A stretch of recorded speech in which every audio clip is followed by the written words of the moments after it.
I got to remove my name. Hey, this is Meridith Elliott Powell. You know what time it is. It is a little after 8 a.m. Eastern. My fault. I had a little bit of computer issues this morning, but it is time for a Sales Logic, the show where we dive into the strategies, discuss the steps, everything that you need to know to be more effective in today's marketplace. So, Mark, what is on topic for today? Well, on topic today, we're talking about, hey, college graduates, they're looking for a career in sales. Is there a career in sales with everything going on in the marketplace? It's going to be a great topic. We got It's a great going to question. be. It's going to be fun. It's good. All right, let's rock and roll.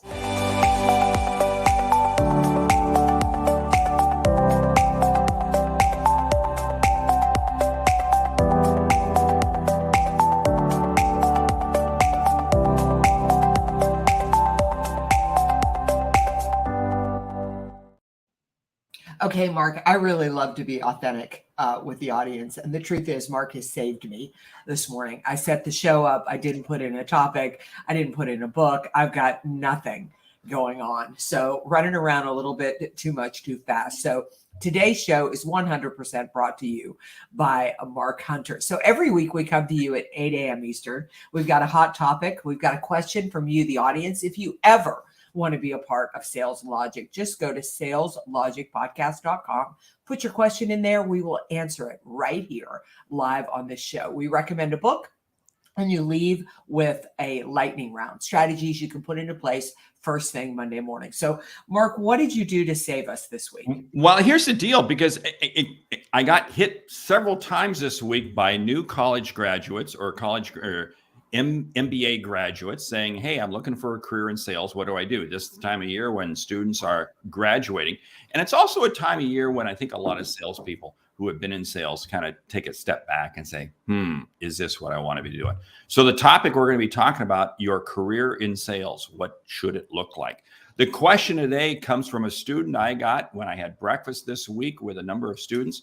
And the question is, how do I go about finding the right sales job that is going to set me up for a good career, if that's even possible? And he ended the question by saying, if that's even possible to have a career in sales. Wow, Mark, I'm so curious. What makes them think that a career in sales is not possible today? Where was that coming from? Well, I think it's just because of the mindset. You're dealing with 22, 23, 24-year-old kids. And, everything changes every couple of years. So they're thinking, well, okay, I've taken these college courses. It's happened to be a University of Texas, Dallas student. And, is sales really going to be? Because, again, we look at chat, we look at AI, we look at all this stuff coming on the scene. And what is the future of sales? And I think this student and the three others I was with were really doubting that, wow, they took all these sales courses in college. Was that a smart move?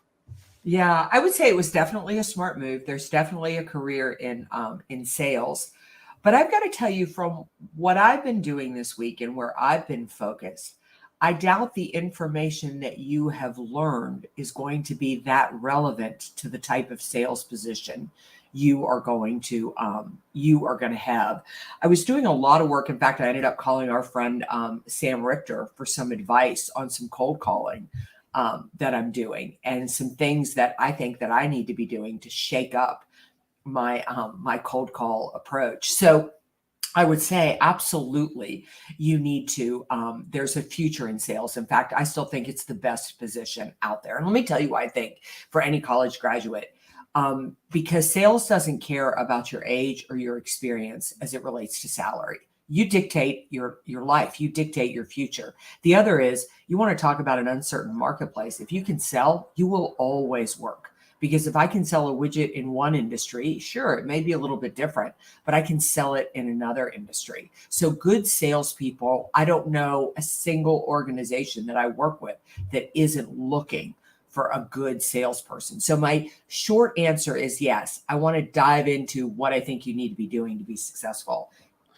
I think you are spot on with that. I think the challenge we have with any new salesperson is they get into this entry level. It's this SDR, BDR type of role, and they become very frustrated, and totally understand that. But you have to look at sales as a continuum. Sales encompasses virtually every industry, every role, every occupation. And so the skill set that you learn, the ability to communicate, the ability to persuade is absolutely critical. And you said it well. It's changing. I mean, how we sell today is probably going to be vastly different than how we sell 20 years from now. It's still going to be an interaction. There's still going to be interaction, but the mode, the medium, the methods we use are probably going to change, just as it has over the last 50 years. 50 years ago, I would imagine door-to-door selling was quite common. And of course, many times I know people who, walk into an office building, go to the top floor, and you don't exit the building until you've literally knocked on every door in that office building, starting at the top floor all the way down the bottom. Okay, that's changed. But the essence of selling is still there, and it's helping people. So I think Jeffrey Hillen, I think you say it so well. It's working on your interpersonal skills. And Jeffrey, I think that's really good advice. And one reason I think it's really good advice is because unlike Mark and I, when we came out, we were sort of raised in a world where interpersonal skills were how you succeeded. There isn't as much value on training interpersonal skills these days. My highest selling course for LinkedIn Learning, bought by corporations for their employees, is Soft Skills for Sales Professionals, which is all about the interpersonal skills. Now, I am going to say one of the things that I think I would do if I were graduating from school and looking for a job in sales is I would be 90% convinced that the organization I work for is not going to be able to teach me the things that I need to know in order to be successful, because they're selling in a way that is outdated. They have people in those roles that are successful doing that because they've been sitting in those seats for 20, 30 years, and they've got a big enough reputation in the marketplace. They've got enough connections in the marketplace that it's working for them. And that's creating a false umbrella for companies that traditional sales training doesn't need to change.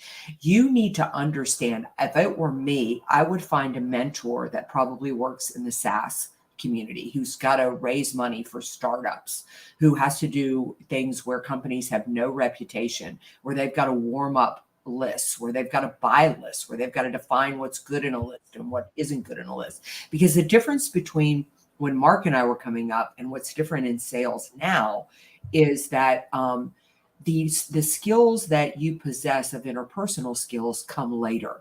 Like you'll reach out on LinkedIn, you'll pick up the phone and make a call, you'll make even a connection in person. All of that is incredibly valuable, but not until people have heard of you and about you. And that is expanded beyond just building your reputation in the marketplace. You've got to understand AI, and you've got to be able to integrate it into the sales process. And there was something that you said there in terms of a mentor. This is so key. You graduate from school, you got your circle of friends, and they're all friends who you went to school with. You need to establish relationships with people who have been in the marketplace 5, 10, 15, 20, 30 years. Why? Because these are the ones that are going to give you skill sets and help you with those interpersonal skills. It's the ability to sit down, have breakfast with people. Oh, have breakfast. That means you got to get up early. I apologize. I don't mean to throw people under the bus, but it's the ability to connect with people face to face. This is so key. One of the things that I valued when I first got into sales was the corporate sales training. I mean, weeks on end. But what I failed to really realize is the need to establish mentors early on and allow other people to pour themselves into my life.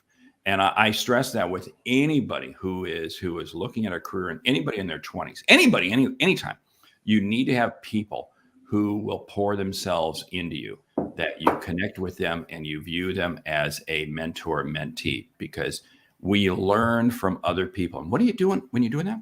You're building your interpersonal skills. That is so powerful. This week, another person I happened to have breakfast this week was a person who you met a week ago, a gentleman by the name of Brian Flanagan. He was the right-hand man for Zig Ziglar for 25 years. Now, anybody under the age of 40 probably doesn't know who Zig Ziglar is, but there was nobody who impacted more millions of people globally than Zig Ziglar. And Brian was his right-hand man. And to be able to sit there and have conversations with him, what are we doing? We're building our interpersonal skills. So key, so critical. Yeah, I love what Dave Sanderson said here, that most companies will give you sales training, which is really product training. So true. Yes. You need to invest in your own sales training. And welcome, Larry Long, sales guru, to the show. Mentors are definitely key. I could not agree more. However, again, this is what I'm going to say, and I'll just tell you what I'm doing. I think this is such a good topic, Mark. I'm so glad you brought it up, because I think it's relevant for any young graduate thinking about getting into sales, but for any of us that are currently in sales.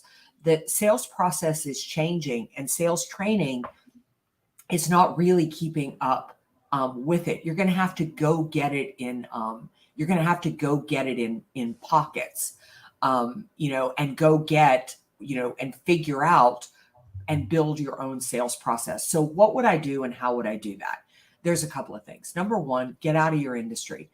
Look in it, but then look out of it. Look at really successful people, and you can find them online. Go on LinkedIn and see who's publishing what, who's writing about topics or shooting videos that are relevant or interesting to you. And then go and connect with those people, talk to those people. I did this just this week. I reached out. I heard a guy on a podcast, and I reached out. I said, I loved what you're talking about. It's way over my head. Could we jump on a call and have a conversation? I'm really interested to learn more about how you approach outbound sales. And it's taken me down a whole different avenue of what I'm doing with my own sales process. So I just can't emphasize enough that sales is a phenomenal industry. Do not walk out of it. You dictate your own schedule. You dictate your own money. You can always work, but you are going to need to figure out your own sales training. Yeah, and you got to be a self-learner. I love what Larry says here. Thank you for being a mentor to me. He's saying that to you, Meridith. I think to you, Mark. I don't know. I think he's saying that to you. So anyway, here's the whole situation. You have to be a self-learner. When you're a self-learner, it is amazing what happens. And this is where I see so many people fall down. They get a job with a company and they expect the company to train them. And Dave, you are right on. It's training you get from a company's product. You have to become. Nothing cringes, and I know you get this too. You're speaking at a large corporate event, and somebody will say, "Oh, I'd love to read your book, but my company won't buy it for me. My company won't pay for it." Hello, excuse me. You can't buy a book. You have to be in a 24/7 learning mode. The great salespeople out there are the ones who never stop learning. It's one of the reasons why we've created the Sales Logic Mastermind, right? It's why we're starting this whole group, because again, it's the ability for people to come together and to be learning. And cheesy promotion, we'll be putting links on this. We'll be talking about that in the coming weeks, but it's something very valuable. But back to this whole thing, you have to ask yourself, and this is where I think students, new graduates fall down. They've have been in this environment where they've been in a classroom and it's been kind of fed to them. So then they go into a company and they expect the company to feed them. You've got to flip the switch now. You have to flip the switch, and you have to become the self-learner. When you become the self-learner, it is amazing at what will happen to your skill set and the achievements you will be able to do. And here's something, and I find this with every new salesperson, every new college kid coming out. Don't think success is going to come at you in 24 months. In fact, the most successful people are the ones who stumble and fall early on. Because why? You're really learning. I love the comments coming in. Boy. Yeah, we are lighting up here. This is a great topic. Again, I think it's a topic that's relevant for anybody who's been in sales for a while, as well as somebody who's thinking about getting into it, as well as somebody who's just graduating. Patrick, I love that you put Zig and Brian Tracy are the godfathers of sales, because I want to make the comment that as much as I think it's important to go out and find those emerging in the area of sales, there's such a blend between marketing and sales, and you need to figure that out and how you're going to make that work. The godfathers of sales. Like, I follow a guy by the name of Joe Weldon, and he's amazing. I mean, he's dead and he still has a podcast. But there are wait a minute. He's dead and he still has a podcast. Yes. and the but the information, like I feel like the way that sales has changed has made the value of us as human beings more and more and more important, because now, if you are young and in sales, if you can get really great interpersonal skills and combine that with your agility and intelligence around technology, you're going to be unbeatable, because it takes both in today's marketplace. Oh, I got to share a funny example. I used to do a lot of work in the oil and gas industry. Incredibly smart people. All these people have multiple advanced degrees. And one of the jokes in one of the companies I was working with, really a Fortune 50 company, absolutely huge. The joke in the company was this, that if you got a personality, we're going to put you in sales. Everybody's intelligent. Everybody's got the skill set. Everybody's got the knowledge. But if you got a personality, we're going to put you in sales. And it's that whole thing. It's that ability to connect with people. I love what John Register is saying. Thank you for jumping in, John. Wow, we are lighting up the board out here. Here's the thing. We have to understand that we're on a journey. Success is not a destination. Success is a journey. And you got to realize that. I mean, I got a question for you. What did you think you were going to do with your life when you graduated from high school or college? You don't even want to know. Oh, there you go. See, right. Because we don't, again, I had no clue. I mean, I was clueless.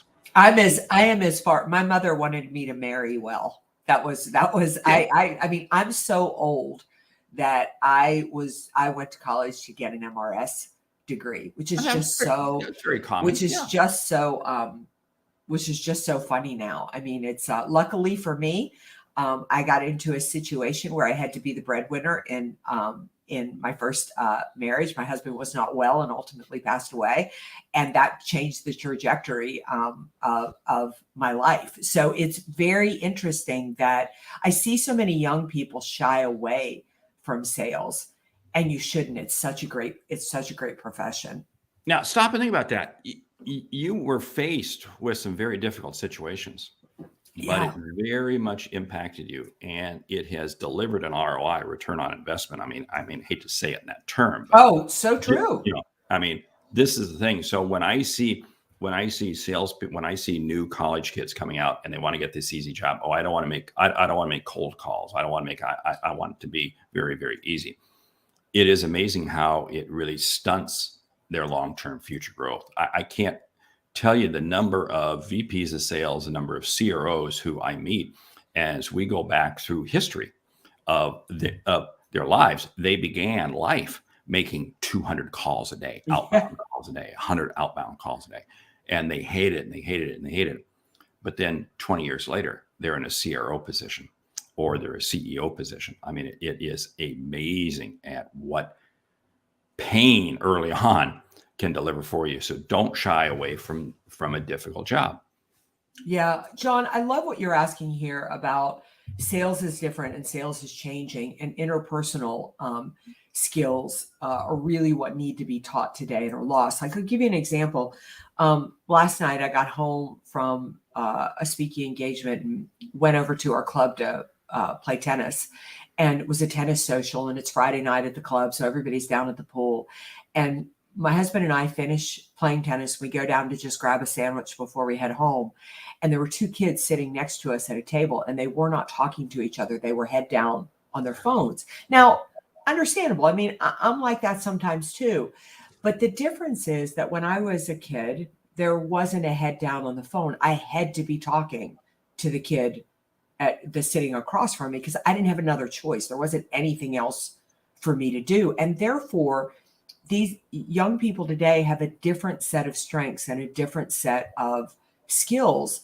And so, again, the skill that we have to work on, because it was interesting when I went down this exploration of how the outbound sales process has changed. And Mark, it would be a great topic for us to discuss how cold calling has changed and all those types of things. the gentleman that I was talking to, we agreed. I mean, he was probably 30 years old, but we agreed that there is a higher value now on the telephone. There's a higher value now on the ability to walk into a room and have a conversation. It just comes a little bit later in the sales process. But the problem is a lot of salespeople are missing those skills because we've missed a generation that placed a heavy emphasis on it. Yeah, I mean, the authenticity needed for selling is more important than ever because of the automation. You and I, we were talking about this when we had our Sales Logic Live event back here a couple of weeks ago. It is so. I love John's comment. I hire salespeople that display empathy and better than average listening skills. Product training is the easy part. Yes, that absolutely is. You can train anybody on a product, but can you train them how to listen? You and I have a good friend, Hugh Hornsby. I don't know if he happens to be listening this morning, but he has built an unbelievable company in a commodity type industry, very much commodity type industry. And he's done it by hiring people who are totally outside the norm. No knowledge of the industry, no knowledge whatsoever. And he's hired people because they have that innate ability, because they got that personality piece, something about them, that burning desire, that attitude, that fire, that personal, just, I'm going to win. I'm going to figure this out. Those are the people he hires, and his track record, his success rate is over the top. It's incredible. Well, I mean, what we're talking about truly is a growth mindset over a fixed mindset, correct. But I think everybody listening this morning, I'm going to challenge everybody. I think that we all need to take a long look at our own sales processes, because what I picked up last week is I think mine has gotten a little bit stale. And I think that it prompted a series of phone calls, one to our good friend, Sam Richter, of some things that I need to be changing up and I need to be doing differently. And I think it's I think it's a good time to look at that. I love the fact that Jeffrey Hillen, your goal was to be a professional poker player or rapper. That was on your wish list. Didn't quite work out. Instead, you became a commercial insurance broker. Got pretty close to a poker player or a rapper, right? But he got used to hearing no 198 times a day, which is, I don't know. This is certainly not an interpersonal skill. But it is a soft skill. You have to get good at rejection. You have to get good at resilience. It's just, I mean, to me, just in life in general, but it's part of it. I mean, we used to say in banking, back when I was a banker, that anybody that you called on them one time and they were willing to move their relationships, we had a name for them that I can't say on a podcast. But the point was, we knew that it was a waste of time, because if I called on Mark and he immediately moved his loans and his deposits, it meant when John Wong called on you, you were going to move to him.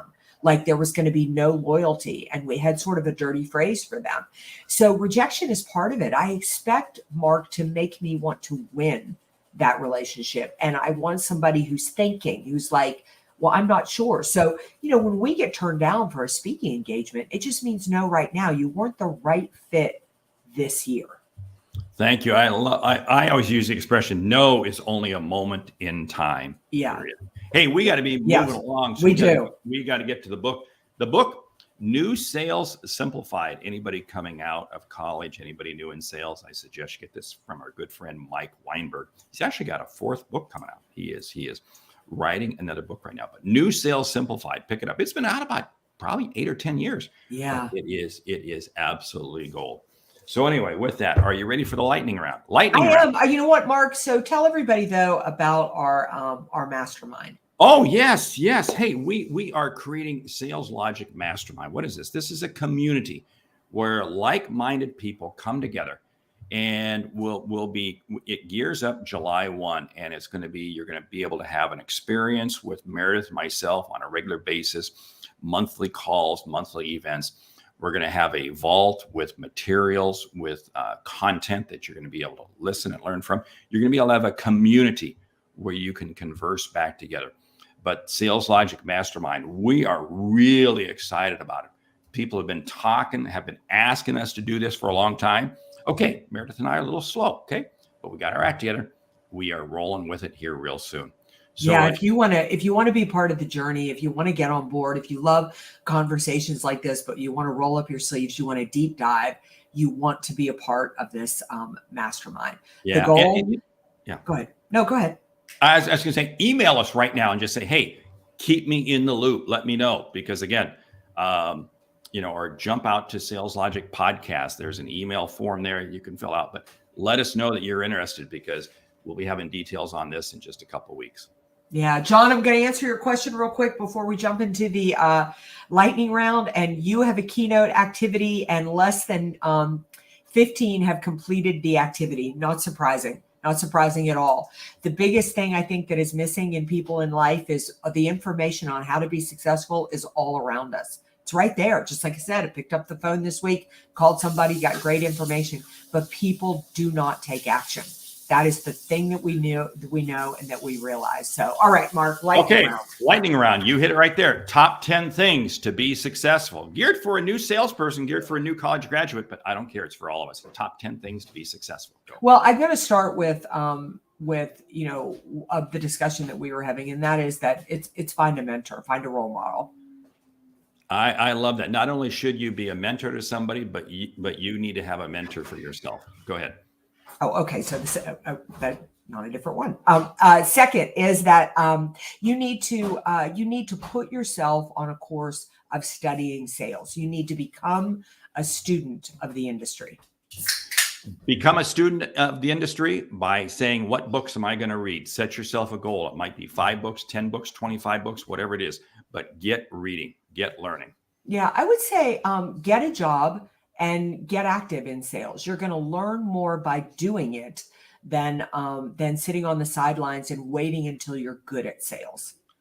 There are people in your life right now that you need to exit from your life, because these are the naysayers that will be negative regarding sales. You don't have time for them if you want to be successful. Yeah, take yourself on an interview journey. Find 10 incredibly successful people in sales and just go out and talk to them about how they got into sales, what they love about sales, what they don't like about sales, what they would change about sales, what advice they have for you.